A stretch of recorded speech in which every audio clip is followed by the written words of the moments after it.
नमस्कार विद्यार्थी मित्रांनो. सर्वप्रथम तर सर्व विद्यार्थ्यांना कॉंग्रॅच्युलेशन ज्यांना ज्यांना चांगलं कॉलेज मिळालं असेल. प्रत्येकाला मॅक्झिमम आपल्या इथं जेवढ्या विद्यार्थ्यांनी चॉईस फिलिंग केली होती प्रत्येकाच्या हातात कुठलं ना कुठलं कॉलेज मिळालेलंच आहे. परंतु जरी आपल्याला कॉलेज मिळालं असेल आणि जर तुम्ही 100% सॅटिस्फाईड असाल तर तुम्ही त्याला फ्रीज करून त्या कॉलेजला ऍडमिशन घ्यायला जाऊ शकता. परंतु जर समजा तुम्हाला ते मिळालेलं कॉलेज मध्ये तुम्ही सॅटिस्फॅक्टरी नसाल तर तुम्ही बेटरमेंटचं ऑप्शन घेऊन सेकंड राऊंडला चॉईस फिलिंग साठी जाऊ शकता. तर आता सर्वप्रथम आपण आजच्या या व्हिडिओमध्ये शेड्यूल पण डिस्कस करणार आहोत आणि त्यासोबतच आपल्याला आता काय काय प्रोसेस करायची आहे त्याच्याबद्दल पण आपण डिस्कशन करणार आहोत. तर 26 तारखेपासून ते 28 तारखेपर्यंत म्हणजे या 3 दिवसामध्ये आपण आपले ऑप्शन फॉर्म फिलिंग केली होती. त्याच्यानंतर 31 तारखेला आपल्याला अलॉटमेंट आपली समजलेली आहे. आता 1 तारखेपासून ते 3 तारखेपर्यंत आपल्याला काही प्रोसेस करायची आहे की ज्या तुम्ही ऑनलाईन तुमच्या लॉग इन मध्ये जाऊन मोबाईलच्या थ्रू किंवा लॅपटॉप किंवा पीसी किंवा टॅबच्या थ्रू आपल्या घरी पण करू शकता. आणि घरी करायची व्यवस्था नसेल तर तुम्ही उन्नती करिअर काउन्सिलिंग सेंटरच्या ऑफिसला येऊन पण ह्या गोष्टी करू शकता.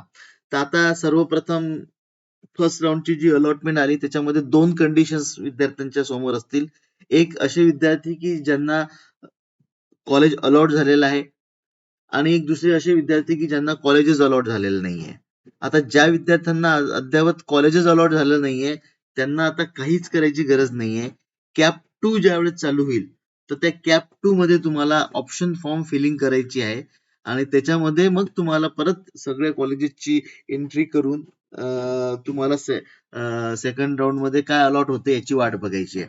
परंतु त्याआधी ज्या विद्यार्थ्यांना कॉलेज मिळालं असेल म्हणजे एखादं कॉलेज त्याला अलॉट झालेलं आहे तर अशा केसमध्ये आपल्याला काय करायचं आहे तर सर्वप्रथम तर तुम्हाला तुमच्या लॉग इन मध्ये जाऊन सेल्फ व्हेरिफिकेशन करायचं आहे की जे तुम्हाला कॉलेज मिळालेलं आहे ते बरोबर आहे का आणि त्यासोबतच त्यांना एक डिक्लेरेशन द्यायचं आहे की ज्या डिक्लेरेशन मध्ये तुम्ही सांगत आहात की बाबा तुम्ही जो काही या सीटसाठी क्लेम करत आहात त्या क्लेमसाठी तुम्ही जे तुमची कॅटेगरी अप्लिकेशन करत असताना टाकली होती, जे क्वालिफिकेशन मार्क्स टाकले होते, जे जेंडर टाकले होते, जे रिझर्वेशन हे तुम्ही टाकलेल्या होत्या, तर ह्या सर्वच्या सर्व गोष्टी ह्या करेक्ट आहेत आणि त्याच्यामध्ये जे काही त्या रिलेटेड डॉक्युमेंट्स आपण अपलोड केले होते म्हणजे जशी तुम्ही एखादी कॅटेगरी टाकली त्या कॅटेगरीसाठी तुमचं caste certificate, non creamy layer, तुमची कास्ट व्हॅलिडिटी हे जे काही अपलोड केलं होतं हे सगळं करेक्ट आहे. त्याच्यामध्ये कुठल्याच प्रकारच्या चुका झालेल्या नाही आहेत.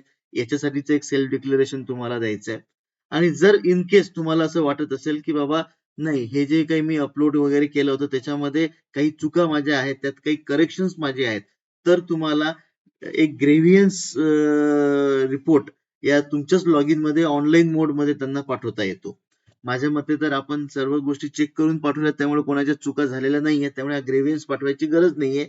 परंतु ज्यांच्या काही चुका झाल्या असतील ते हे ग्रेव्हियन्स ऑनलाईन मोड मध्ये 1 तारखेपासून ते 3 तारखेपर्यंत पाठवू शकतात. आता पहिली कंडिशन की सेल्फ व्हेरिफिकेशन करायचं आहे, डिक्लेरेशन द्यायचं आहे, ग्रेव्हियन्स असेल तर ग्रेव्हियन्स पाठवायचा.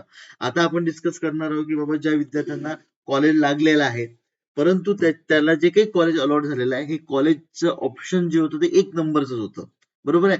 म्हणजे तुम्ही चॉईस फिलिंग करत असताना पहिल्या नंबरचं जे ऑप्शन तुम्ही टाकलं होतं आणि सुदैवाने तुम्हाला तेच मिळालं तर याचा अर्थ असा होतो की तुम्ही जे ऑप्शन त्याच्यामध्ये टाकलं होतं ते आता ऑटो फ्रीज झालेलं आहे.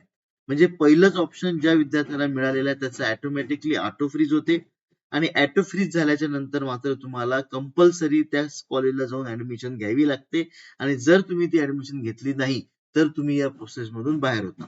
मग आता ज्याला पहिलंच ऑप्शन लागलं असेल त्या विद्यार्थ्याला त्याच्या लॉग इन मध्ये जायचं आहे, सांगितल्याप्रमाणे सेल्फ व्हेरिफिकेशन करायचं आहे, डिक्लेरेशन द्यायचं आहे व सीट एक्सेप्टन्स फीज भरायची आहे व तुम्हाला 1 तारखेपासून ते 3 तारखेपर्यंत जे कॉलेज लागलेलं आहे त्या कॉलेजला जाऊन व्हिजिट करून तुमचे सर्व डॉक्युमेंट्स द्यायचे आहेत, त्यातली फीज द्यायची आहे व तुमची ऍडमिशन कन्फर्म करायची आहे.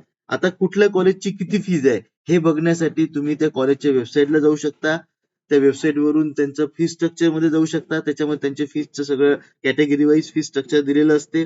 अन्यथा तुम्ही त्यांचा कॉन्टॅक्ट नंबर घेऊन त्यांना कॉल करू शकता. कॉलवर तुम्ही मोबाईलच्या थ्रू त्यांना सगळी माहिती विचारू शकता व त्याच्यानुसार तुम्हाला जे काही तुमचे डॉक्युमेंट्स ओरिजिनल तुम्ही दिलेले अपलोड केलेले आहे त्या सगळ्या डॉक्युमेंटचे 3 झेरॉक्स तुम्हाला काढावे लागतील, तुमचे फोटोग्राफ सोबत घ्यावे लागेल व जी फीस भरायची त्या फीसचा डीडी किंवा त्या कॉलेज सोबत कम्युनिकेट करून कॅश किंवा चेक चालत असेल तर तशा पद्धतीने तुम्ही त्या कॉलेजला घेऊन जाऊ शकता. ही झाली पहिली केस ज्याच्यामध्ये तुमचं ऑटो फ्रीज झालेलं आहे. आता असे विद्यार्थी की ज्या विद्यार्थ्यांना पहिल्या नंबरचं प्रेफरन्स नाही लागलाय, पहिल्याच्या नंतर दुसरं तिसरं किंवा कोणत्या पण नंबरचं प्रेफरन्स लागलेला आहे, तर असे विद्यार्थी परंतु ते कॉलेज त्यांना आवडलेलं आहे.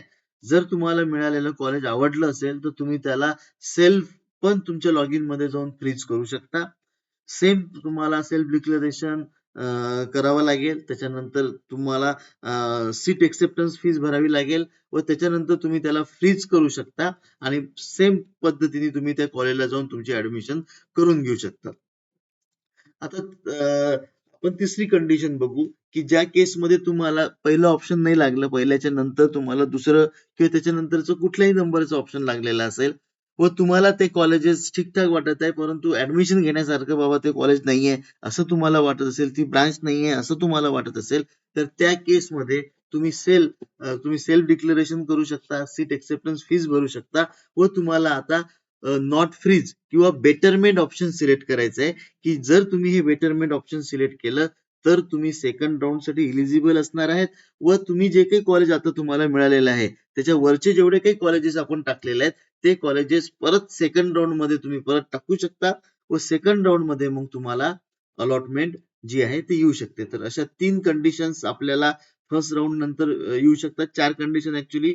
पहिली की तुम्हाला लागलंच नाही, दुसरी की तुम्हाला फर्स्ट ऑप्शन फ्रीज झालं, तुम्हाला कॉलेजला जाऊन ऍडमिशन घ्यावीच लागेल, तिसरी की ज्या कंडिशन मध्ये तुम्हाला कॉलेज मिळालेलं आहे परंतु पहिलं सोडून दुसऱ्या नंतरचे कुठले पण ऑप्शन मिळाले आहे ते आणि पण ते कॉलेज आवडलंय तर त्या केसमध्ये तुम्ही सेल्फ फ्रीज ते ऑप्शन करू शकता. चौथं की जर तुम्हाला कॉलेज मिळालेलं आहे परंतु सेकंड पासून पुढचे ऑप्शन्स मिळालेले आहेत तर त्या आणि तुम्हाला ते कॉलेजेसला ऍडमिशन घ्यायची नाहीये, अजून त्याच्यापेक्षा बेटरमेंट ऑप्शनला शोधायचं आहे किंवा बेटरमेंटला जायचं आहे तर त्या केसमध्ये तुम्ही self declaration, seat acceptance fees भरू शकता व बेटरमेंटसाठी सेकंड राऊंड साठीचे ऑप्शन फॉर्म फिलिंग करू शकता. तर आता ज्या विद्यार्थ्यांना ऑटो फ्रीज झालेला आहे किंवा सेल्फ फ्रीज ते करत आहेत अशा विद्यार्थ्यांना 1 तारखेपासून ते 3 तारखेपर्यंत संध्याकाळी 5 वाजेपर्यंत त्या कॉलेजेसला जाऊन रिपोर्टिंग करायचंय म्हणजे ऍडमिशन करून घ्यायचंय आणि ते फर्दर प्रोसेस जी काही कॅपची असणार आहे त्यासाठी इलिजिबल नसणार आहे.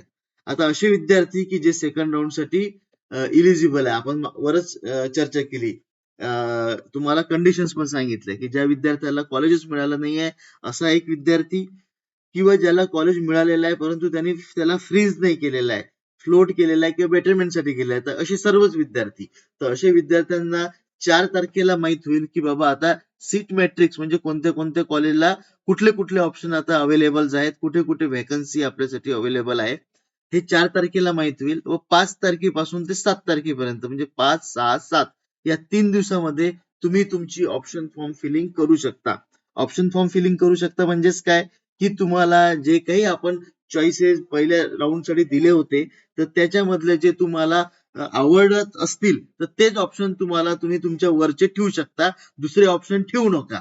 आणि या जे काही 5 तारखेपासून 7 तारखेपर्यंत तुम्ही चॉईस फिलिंग करणार आहात याचा जो रिझल्ट आहे हा कॅप राऊंड 2 चा रिझल्ट 11 तारखेला तुम्हाला समजणार आहे आणि 11 तारखेला समजल्यानंतर सेम प्रोसेस जशी मी तुम्हाला आता समजावून सांगितली फर्स्ट राऊंडची तशीच तुम्हाला सेकंड राऊंड मधून थर्ड राऊंड साठी करायची आहे.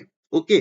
तर आता ज्या विद्यार्थ्यांना बेटरमेंटला जायचं असेल या विद्यार्थ्यांनी 5 तारखेपासून ते 7 तारखेपर्यंत ऑप्शन फॉर्म फिलिंग करायची आहे आणि ज्या विद्यार्थ्यांना बेटरमेंटला नसेल जायचं त्यांनी आणि फ्रीज करायचं असेल तर त्यांनी 1 तारखेपासून 3 तारखेपर्यंत self declaration, seat acceptance fees आणि फ्रीज ऑप्शन करून त्या कॉलेजला जाऊन ऍडमिशन घ्यायची आहे. ओके. या व्यतिरिक्त तुम्हाला जर सेकंड राऊंड मधून थर्ड राऊंड मध्ये जाण्यासाठी किंवा काही पण अडचणी असेल तर तुम्ही उन्नती करिअर काउन्सिलिंग सेंटरच्या ऑफिसला व्हिजिट करू शकता किंवा फोन किंवा व्हॉट्सअपच्या माध्यमातून मला फोन करू शकता. मात्र माझ्या मते या व्हिडिओ मधून सर्वच गोष्टी मी क्लिअर केलेल्या आहेत, अशी कुठलीच गोष्ट राहिलेली नाहीये किंवा कुठलीच कंडिशन राहिलेली नाहीये की जे विद्यार्थ्यांना नाही समजेल. ओके. त्यामुळे या व्हिडिओ मधून तुमच्या सगळ्या त्रुटी ह्या क्लिअर होऊ शकतात. या व्यतिरिक्त पण तुम्हाला अजून काही अडचणी असेल तर तुम्ही कॉल करू शकता. Thank you very much.